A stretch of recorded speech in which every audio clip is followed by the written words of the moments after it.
గద్దెనెక్కడం కోసం గడ్డి తినే నాయకుడు చంద్రబాబు. జగన్మోహన్ రెడ్డి పరిపాలనే మా అస్త్రాలు. పేదల అభివృద్ధి వైసీపీ లక్ష్యం. దక్షిణ 32వ వార్డు 2వ రోజు ప్రచారంలో ఎమ్మెల్యే అభ్యర్థి వాసుపల్లి.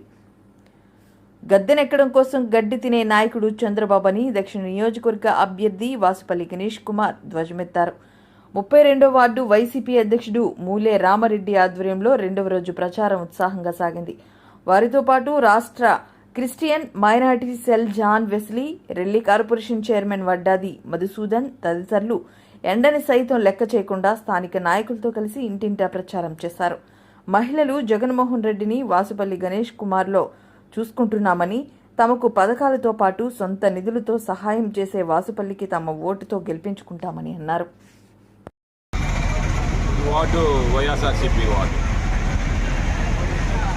మంచి మెజార్టీ తీసుకుని వస్తాం.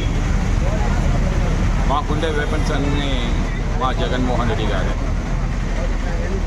ఈరోజు మోడీ గారేమో నువ్వు వస్తామన్నారు.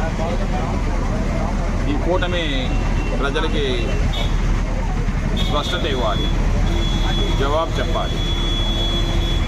ఏదైతే ఒక స్టెబిలిటీ లేదు, ఇంటిగ్రిటీ లేదు, ఫాల్స్ ప్రామిసెస్, గద్దెనెక్కడం కోసం ఏదైనా సరే గడ్డి తింటారు.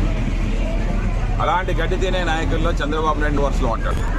ఆ తర్వాత ఇప్పుడు పవన్ కళ్యాణ్ సింగిల్గా పోటీ చేసే సత్తా లేని, పోటీ చేసి ఒక్క సీటు కూడా గెలవలేని పరిస్థితి.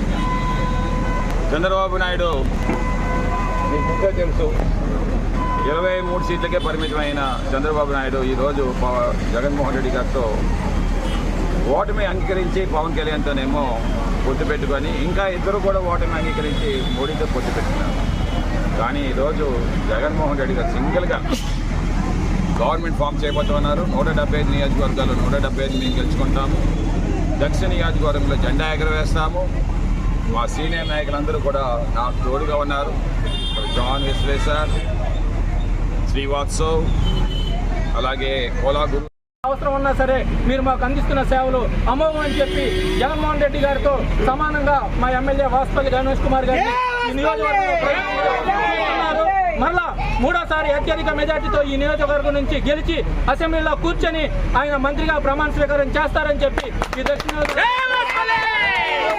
అందరికీ తెలియజేస్తున్నాం. ప్రతి ఒక్కరు జేజేలు హారతలు పలుకుతూ బాబు నీవు చేసిన సేవలు మాకు ఈరోజు అందేవి. అదేవిధంగా మన ప్రీతం ముఖ్యమంత్రి శ్రీ వైఎస్ జగన్మోహన్ రెడ్డి గారు ఏ విధంగా నవరత్నాల రూపంలో సేవలు అందిస్తున్నారో అదేవిధంగా మీరు కూడా మీ